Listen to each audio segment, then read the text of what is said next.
Officially New Zealand টিমের captain হলো নিউজিল্যান্ডের বোলিং অলরাউন্ডার মিচেল স্যান্টনার। 243টি আন্তর্জাতিক ম্যাচ খেলা 32 বছর বয়সী মিচেল স্যান্টনার ওডিআই এবং টি20-র অফিসিয়ালি ক্যাপ্টেন হলো নিউজিল্যান্ডের টিমের। এর মূল কারণ আগের ক্যাপ্টেনের খারাপ পারফরমেন্স, আগের ক্যাপ্টেনের আন্তর্জাতিক ক্রিকেট থেকে বিদায় নিয়ে যাওয়া। গত 2024 সালে নিউজিল্যান্ডের former captain Kane Williamson T20 থেকে অবসর নেওয়ায় সাদা বলে মানে টি20 এবং ওডিআই দুটোতেই মিচেল স্যান্টনারকে অফিসিয়ালি ক্যাপ্টেন ঘোষণা করলো নিউজিল্যান্ড ক্রিকেট বোর্ড। এই ঘোষণাতে স্যান্টনার জানায় সে খুবই গর্বিত ওডিআই এবং টি20 টিমের তাকে ক্যাপ্টেন করার জন্য অফিসিয়ালি।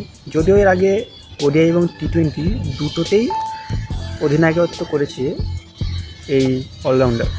ওডিআইতেও 24টি এবং টি20-তে 4টি ম্যাচের অধিনায়কত্ব করছে, কিন্তু এখন অফিসিয়ালি অ্যানাউন্সমেন্ট হলো মিচেল স্যান্টনারের হোয়াইট বল ক্রিকেটের অধিনায়কত্বের জন্য।